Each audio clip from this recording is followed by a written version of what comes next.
Hello everyone and welcome to our second mental health workshop. Thanks for joining us. My name is Cynthia and I'm part of the health management team of Hegelmann Group. As you might know, May is Mental Health Month, and last week we already learned a lot about the topic stress reduction, and our topic today is about positive mind. This is Steffen Herrmann from Herrmann Health Center here in Germany.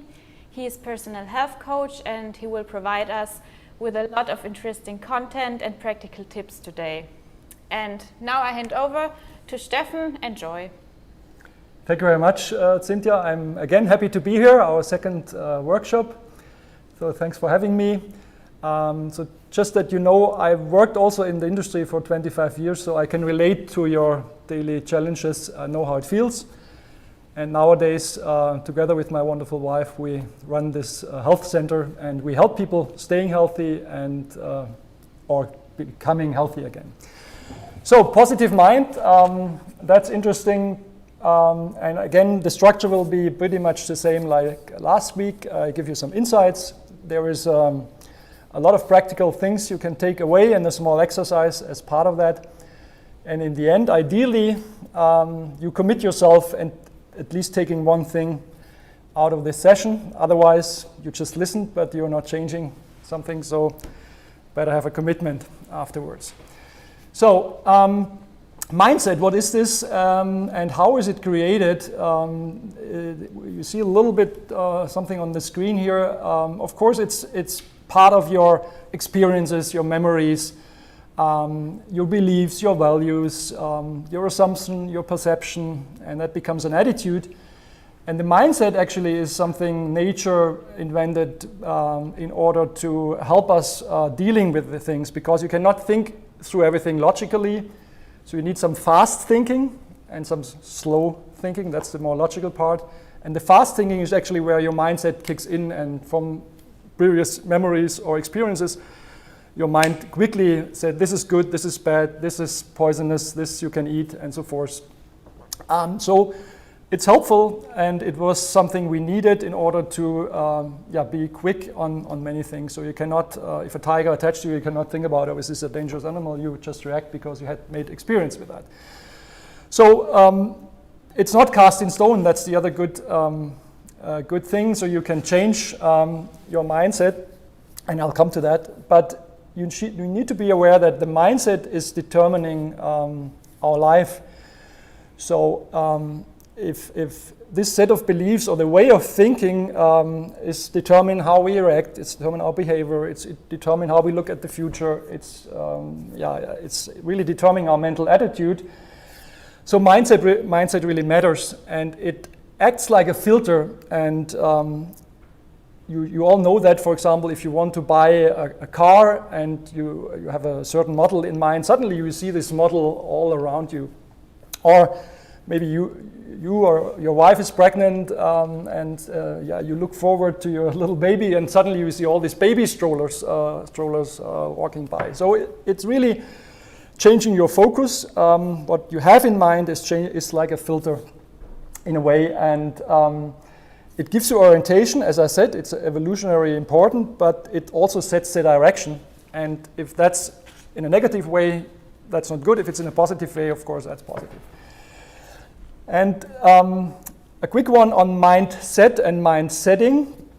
And I have 8 words for you which can actually change your life. And it's just a very famous saying from Marcus Aurelius. He was a Roman emperor and a philosopher, and he said, our life is the product of our thoughts.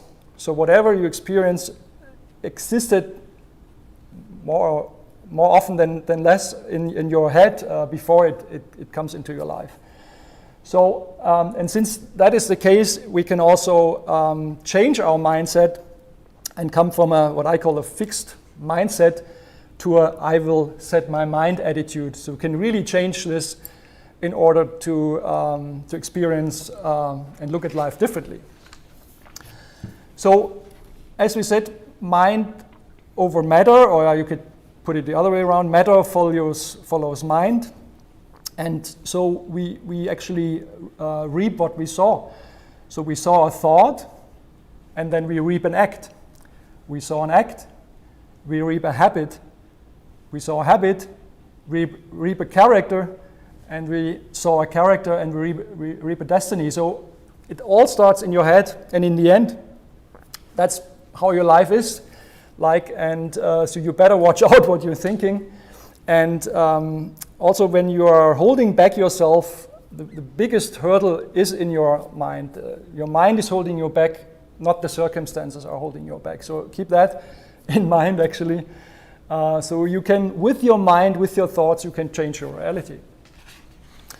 And the reality is created by the context you have about life, and there are actually three great pairs or counter pairs, I shall say, how you look at life. And one is shortage versus fullness. The second one is mistrust versus trust. And the third one is anxiety or fear versus love. And if you change your context, your life will change. And I give you an example for all of those. So you have a shortage mindset. You think, oh, there's not enough for everyone. You think, if I give it away, I have nothing. Or you think it's either her or me.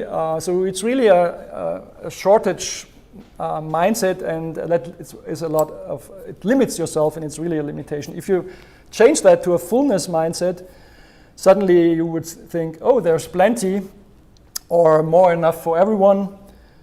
Sharing is doubling. So look at those two and ask yourself, am I more a shortage thinker or am I more a fullness thinker? And if you can, go to the fullness perspective or context, and that will make a difference. The second one, you can also ask yourself, am I more a mistrusting person or am I more a trusting person? Mistrust mindset would say, you cannot trust anyone. Let's first control. Maybe they betray me. This will not work. So you always think, there's a hook to something. It doesn't work out, and you don't really put trust in people. If you move that over to a trust mindset, you would say, it will work out fine. I fully trust them. We will be all right. So if you take those two, ask yourself, where am I? And move yourself to more trusting. And trust is something, if you give it away, people will fulfill that trust very often, and that kind of increases your trust mindset. And then the last one, anxiety and love, and that's actually the both feelings where you can boil every feeling down to. Every feeling you can either boil down to love, or you can boil down to anxiety or fear. And again, the anxiety mindset would say, I cannot do this, I have too much fear. It would say, I'm afraid of this, I've never done this before, I will fail. So you're feeling that fear mindset. And if you change that to a love mindset, you would say, this is great, I love my work, I love my life, I love my wife. So you really change that attitude. So look at these three counterparts and tilt them over to the more positive side of fullness, trust, and love, and your day would become a different day. So, like last time, we now have 5 practical tips. How can I create a positive mindset? And the first one is really important because it's be gentle to yourself. And you probably ask, why do I need to be gentle to myself? And we are gentle to a lot of people around us normally, and we are more forgiving to them, and we are, on the contrary, very harsh on ourselves very often. And if you really want to become a positive person or positive mindset, start with yourself, because that's where it starts. And I mean, you are the only person who's always around you, so it's nice to be kind to that person, because he or she will be with you all the time. So love yourself, be kind to yourself, and in order to do so, you need to stop the inner critical voice, and we all know this voice. Is this little you sitting on your shoulder or sitting in your ear, and it's always commenting or nagging on things you're doing or not doing or you should be doing. And this voice is your biggest critic. And it goes something like this. It goes, you're not good enough. I knew you would fail. You should have said something different. You cannot do this. You are a loser. See, it went wrong. I knew it from the start. So it always is this little nagger in yourself. And you all know that. You do that not every day, not every time, but this voice is talking to us. And there are certain situations when it's constantly talking to us. So I would ask yourself, be aware of that. Acknowledge when it's coming.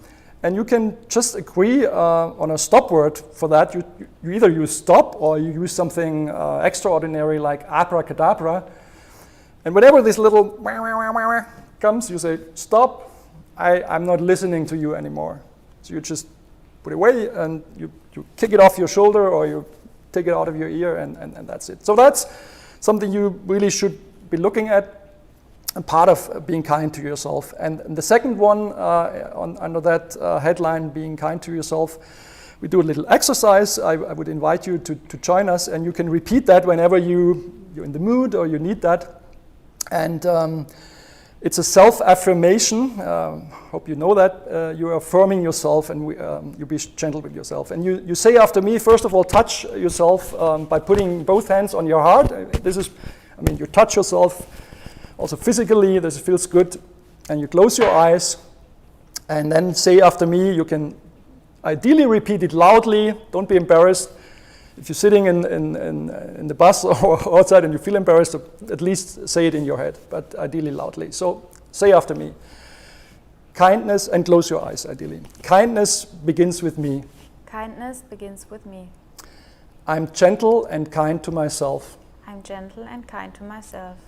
I'm great the way I am. I'm great the way I am. I trust in my capabilities. I trust in my capabilities. But it's okay to be weak sometimes. But it's okay to be weak sometimes. I can seek out for help. I can seek out for help. I make a mistake sometimes, but I'm not the mistake.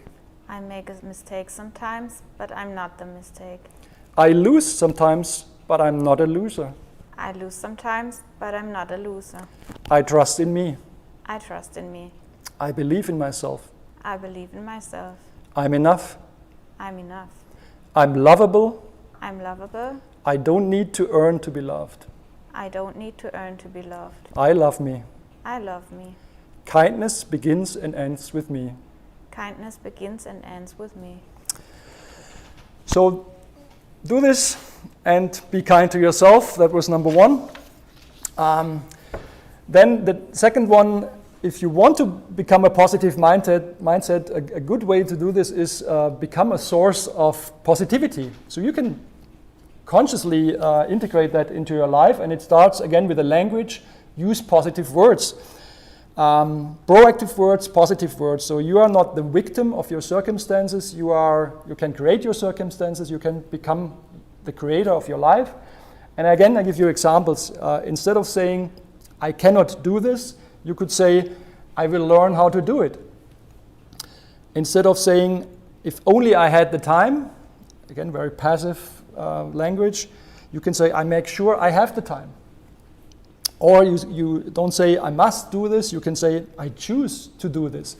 So even things you don't like to do, for example, I don't know, washing the dishes or cleaning the house or whatever, or a certain task at work, you can just choose to like it. I mean, even if it's a very bothersome or very not so very challenging work, you can just say, okay, I do this now and I choose to do it, and I like what I'm doing. It's all up here. So then you can have a smile on your face.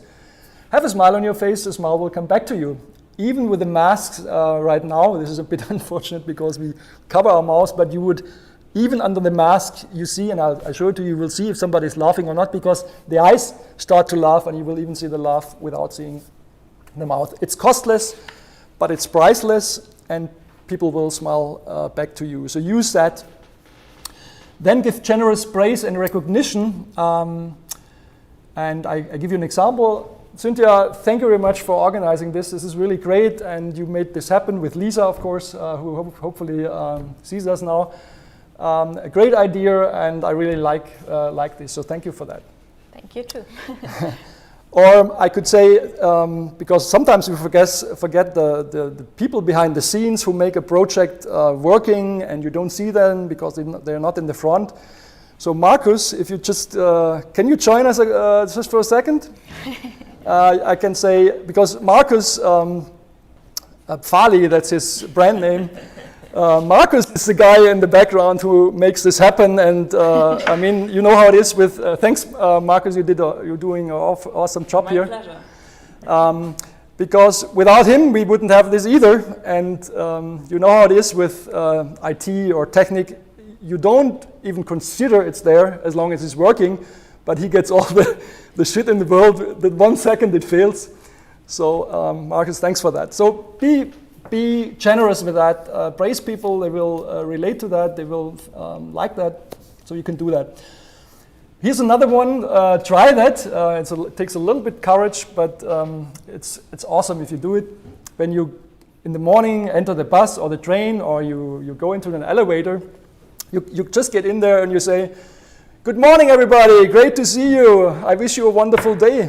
Try that, because normally when we go in the elevator, everybody goes like, nobody talks anymore, or you sit in the train, everybody like this, looking at the smartphone. I mean, make it a positive event. Just say hello to everybody. Good morning. Try this. That's really fun as well. And you can make a habit out of sending a positive message at least to one person every day. And nowadays with the smartphones, you can do that either per smartphone, or you just call somebody and say, "Hey, just wanted to say hello, and I like you, I love you," or "Great that you are here." So with that, you can really become a source of positivity, and you give away positivity, but you will see more than that will pour down back on you, because if you are a source of positivity, positivity comes back. And one last thing on that, positivity, look for togetherness with people who are good for you, because you know that people are good for me, and they are, look for physical contact. That's a little bit difficult with Corona right now. Solid relationships. Some people think the digital relationships are the good ones, but there's a lot of negativity also there. Don't spend so much time with people which are a constant negativity source and sucking away your energy. So that was number 2, be a source of positivity. And now the third one is, I call it, use the then why worry approach. And here it comes. This is really powerful because very often we make things more complicated. We are worrying, more worrying than it's really worthwhile. And this is a really simple technique. You will probably look at it a little bit surprised in the beginning, but if you think about it, if you think this through, it will really help you, and it will make your life very positive, and it will also set your mind at peace. So you can ask yourself, do you have a problem in life? No? Then why worry? You ask yourself again, do I have a problem in life? Yes. Can you do something about it? Yes. So then why worry? And the third one goes, do you have a problem in life? Yes. Can you do something about it? No. So then, why worry? Because we worry a lot, but I mean, if you can help yourself, if you can do something, great, do it. If you cannot do something, why worry? Because it's not in your circle of influence. So the worry, all the worries will not help. I mean, you can not influence it, so you can also not worry. And that's the trick here. Understand what lies in your circle of influence, and then you can make a change there. You can do something. If it lies outside your influence, and the easiest example for that is the weather. If it's raining and you are going for a hike or whatever, yeah, it's raining, you cannot change that. but you might take a raincoat with you, and then you take the hike anyway. But you cannot. I mean, you can worry about if will it rain tomorrow, yes or no. Yeah, you worry about it, but it will not change the weather. And there are other things in life and also in work where you can not influence it. So why worry? Use this, and it will set your life in a more peaceful, and your mind in a more peaceful setting. That was number 3. Number 4, live in the here and now. That's also very important. And enjoy. And life only happens in that exact moment. And so don't fret about yesterday. Don't brood about tomorrow, because we are not here and we are not yet there. And there's a great quote from Bruce Lee, who said, "The past is no more, and the future not yet. Nothing exists except the here and now. Our grand business is not to see what lies dimly at a distance, but to do what lies clearly at our hands." And that's really a powerful way to think about it, because how often do you think about, this was not good yesterday, and I should have done this, or I could have said that, or you think about tomorrow, I need to, I'm not sure if this will work out. So we are more in the past and more in the future, and we forget about the here and now. But there's no life then in the here and now. So try to stay in the here and now, and it's only there when you can make an impact. Because, I mean, if you think about yesterday, you can definitely not make an impact. If you think too much about tomorrow, you forget about doing something for tomorrow. So better get into action than always having this mind carousel going on. And the other one is, it's not only about doing things and making an impact, it's also about enjoying things. And you can consciously look out for the small things in life, the beautiful moments. Can be a chirping of a bird, can be a good conversation with somebody, can be an interesting book, a delicious meal, a hug, a good smell, whatever.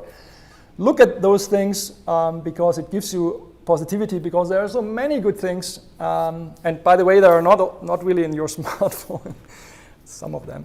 But look, if you take a walk outside, enjoy the fresh air and so enjoy the sun and so forth. So look at those things. Enjoy as often as I can. That will create positivity as well. And last one from the 5 is be grateful, and that relates to the enjoying. Be aware how well you are doing. Be grateful for what you have. Clean water from the tap. Many people don't have that.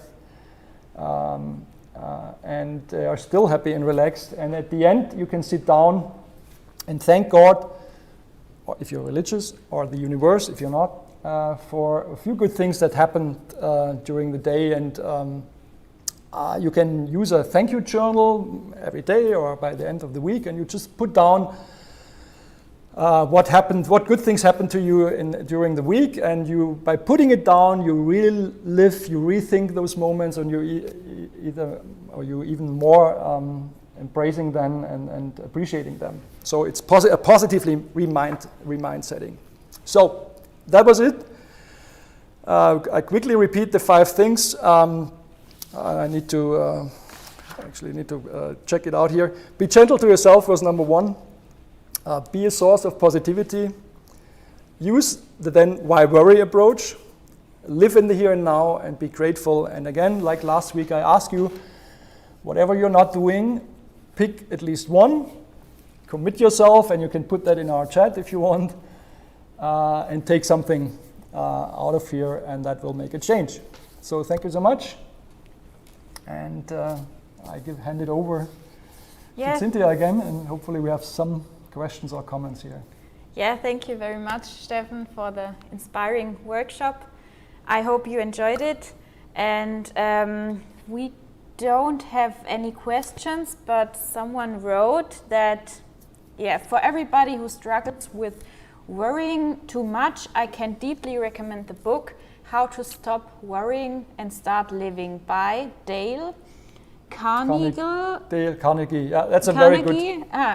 In addition to those great quick tips right here. Thank you, Perfect. Dennis.